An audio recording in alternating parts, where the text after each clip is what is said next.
Euzubillahimineşşeytanirracim. Bismillahirrahmanirrahim.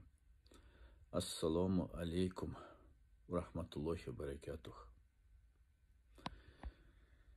Арсаны Алай қаза болғанына байланышты TikTok'a girsem de, Instagram'a girsem de, Facebook'a girsem de, başka temada postlarıma da girişip yazışıp atады. Арсаны Алай жөнінде, ал өліп тұр ғой, пікіріңізді білдірбейсіз бе деп. Біреу болса қақштап жазып тұр. Арсаны Алай досыңыз өліп қалып тұр ғой, немен шықпай айтасыз деп. Қымбатты мекендештерім, мен Арсаны Алай менен bir топ жыл мурда кезигишип, бири-бирибизге пикирлерибизди айтышып алганбыз. Аны билесиңер. Ал мен жеке жашоомо киришкенде мен ага жооп бергем, анан жолугабыз деп жолукканбыз. Жолукканда да тарыхый музейдин жанында жолукканбыз. Мен сени тарых музейге тапшырам дегенмин. Анткени теңирчилик мурда бар эле кыргыздарда. Бирок ал биздин данышман ата бабаларыбыз ислам динин кабыл алганда теңирчилер калбаган. Ошон үчүн эч теңирчилер жөнүндө биз укпай калганбыз. Ама кече жакында пайда болгон теңирчилер бул чет өлкөлүк проект деп. Анткени бизге Европадан айбир секталар жөнөтүп көрүштү. Кыргыздардын бир кичинекей бөлүгү аякка кирди. Иса чиркөөсүнө жана башкаларга. Анткени көрүнүп турат, ал секталын башчылары европалыктар, түсү европалыктар, фамилиялар европалыктар. Ошон үчүн кыргыздар ал жака барган жок. Ошон үчүн массалык түрдө Кыргызстанга зыян алып келели. Ушул жерде бир дин негизинде согуш жаратайлы деп туруп. Кайсын мен ойлоп чыгабыз деп теңирчиликти ойлоп чыгышкан. Ошон үчүн бул азыркы теңирчилик эч тарыхый теңирчиликке тиешеси жок. Башка кеп, тарыхый теңирчиликте жүргөндөр, бул Сибирде, Орусиянын Урал, крайний север жакта жашап аткандар. Алар эч качан христиан да болгон жок, эч качан мусулман да болгон жок. Ошондо ошол жерде калган. А биздегилер бул атайын чет өлкөлүк долбоор. Бул Кыргызстанды ичинен жарайлы дегендер. Мен дайыма бийликти эскертип келгем. Канчама президенттер алмашты. Эң коркунучтуу дин негизинде согуш. Чара көргүлө деп. Улут аралык согуштар, башка согуштар бул артта эле калып калат. Эң коркунучтуу адамзат тарыхын карап көрсөк, бул диний согуштар. Ошондуктан 6-7 жыл мурда ушу Арсаны Алай менен тарых музейинин жанында жолукканбыз, сүйлөшкөнбүз. Анан тарых музейи ремонтко жабылганын ошол жерде окудук. Эмне кыласыз эми дейт. Ремонттон чыкса сени тапшырам дедим. Бирок кичине сүйлөшкөндө эле качып кетти Арсаны Алай. 5-6 ысылдаган аял бар экен. Айттым, мен Аллахтын кулумун, пендесимин. Менден силердин кудайыңар качып кетти. Эми артынан силерди качкыла десем, ал 5-6 аялды аркасынан чуркап качышты. Эмне үчүн буну айтып атам? Бул баары видеодо бар, интернетке кирсеңер бар. Турсунбай Бакиролу жана Арсаны Алай десеңер, ушул тарых жөнүндө, тарых музей жанында жолукканыбыз бар, сүйлөшкөнүбүз бар, ал кетип калганы бар, качып кеткени бар. Жана аялдар менен кайрылганым бар. Мындан тышкары ал мен жеке жашоомо киргизишкенде мен ага жооп бергеним бар, видеолор. Ошол тарых музейден кийин 3 күндөн кийин şu Eldik деген телевидение бар окшойт, аты Элдик, по-моему, Элдик ТВ деген. Чакырды теледебатка бардык, Арсаны Алай экөөбүз. Барганда ошондо менде биринчи жолу ушум журналисттер билет экен, айтып калды, Арсан байке дейт. Сиз дейт өзүңүз ат башыда Кара Суу районунда мечит менен медресе курган экенсиз дейт. О бизнеси жакшы жүрүшкөндө мечит менен медресе курган экен. Эми дейт, кантип сиз дейт исламдан баш тартып теңирчи болуп алдыңыз десе, ошондо Арсаны Алай айткан жообу менин эсимде. Ошол медресе бүтүргөн балдар дейт, эми мага келишет дейт. Ошол ой менен кургам дейт. Анан мен да сурадым. Сен өзүңүн оюңду мага түшүндүрүп берчи. Теңирчимин дейсиң. Эмнең теңирчи? Мына мен мусулманмын десем, ал видеону көрсөңөр болот, интернеттен таап ошону кагаздарды илип алып туруп түшүндүргөн. Планеталарды, күндөрдү, адамзатты мен айттым, токто дедим. Мен философмун, мейлимпозмун. Сен жалаң философияны, диалектикалык материализм тартып атасың го, физиканы тартып атасың го. Бул теңирчиликке эч кандай тиешеси жок дедим. Бирок дагы бир пайдалуу нерсени ошол экөөбүздүн дебаттан алып чыктым. Айттым мен, сен кандай мындай мамилең бар берки теңишчилер менен, кандай тиешеңер бар бири-бириңерге десем, ошондо жакшы нерсени айтты.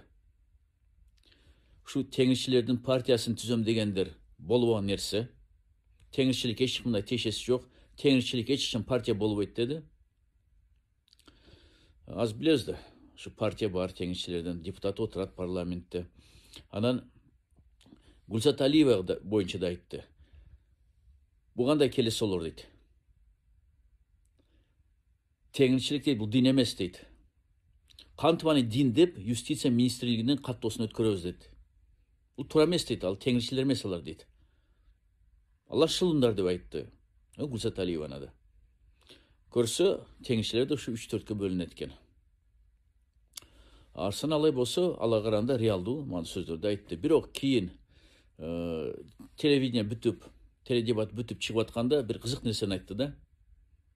Турсунбай Байке дейт. Биз тез жолугуп турайлы дейт.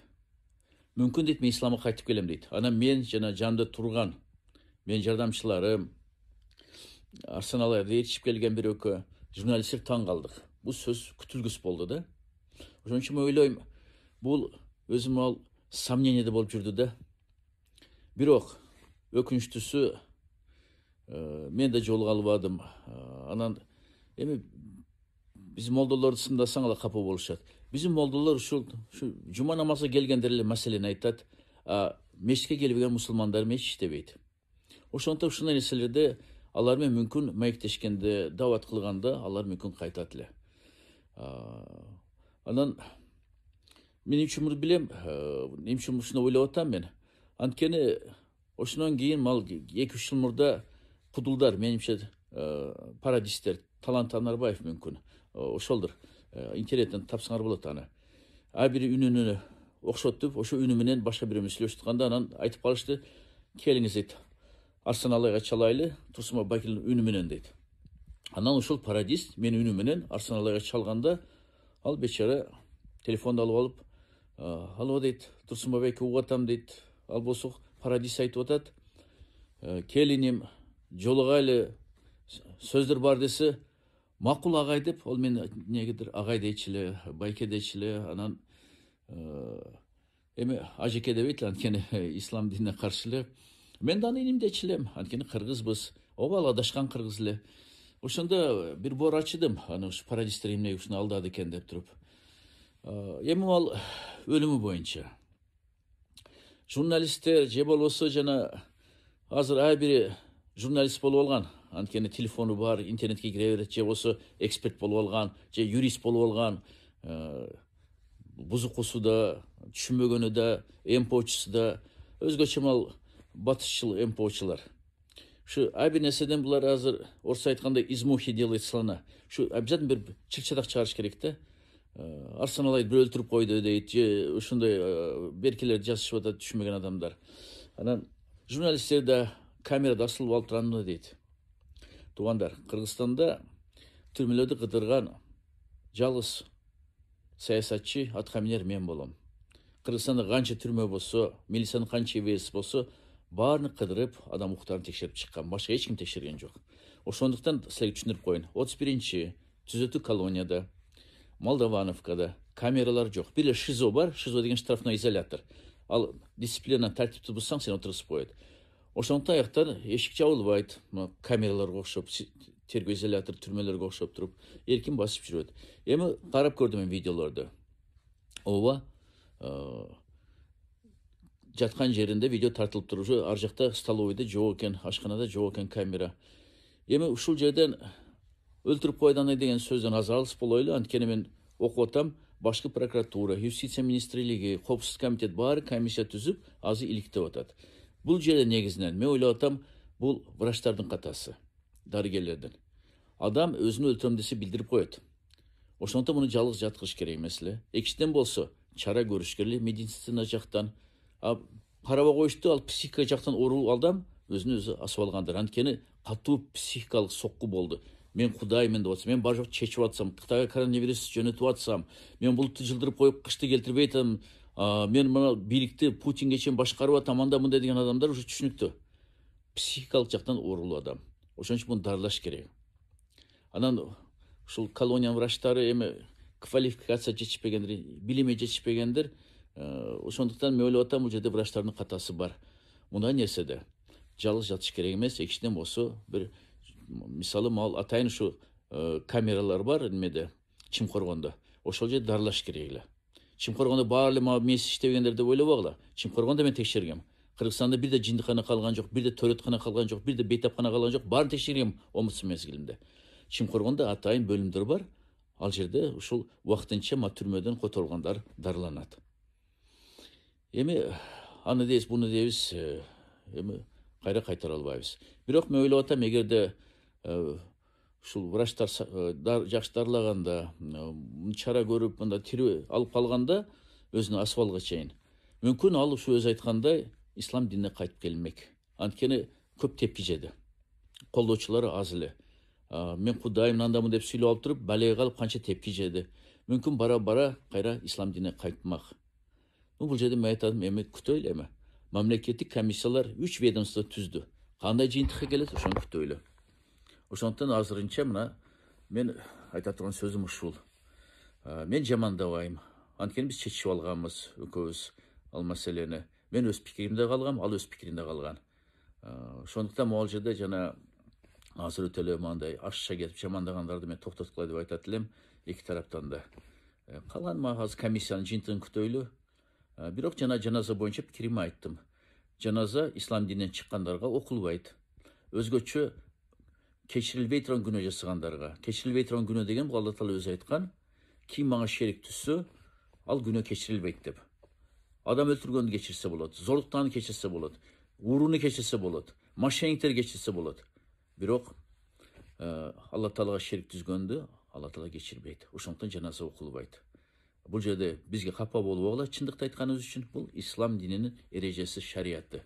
Буну туура түшүнгүлө. Ошондуктан тирүү мезгилинде ойлонуш керек. Адамдар өзгөчө Гүлзат Алиева жана ушу Арсаналайды ээрчип жүргөндөр, башка теңирчилер, башка динден чыккандар, биз өлсөк кандай көмүлөбүз? Каяка коюлабыз деп. Даже көрүстөн проблема, же мусулман эмес, же христиан эмес. Ошондуктан тирүү мезгилинде акыретиңерди ойлогула, өлүмдү ойлогула. Ислам дининде өлүм акыйкат дейт. Өлүм бар. Өлүмдөн кийин жашоо да бар. Ошону ойлогула, унутпагыла. Салам алейкум.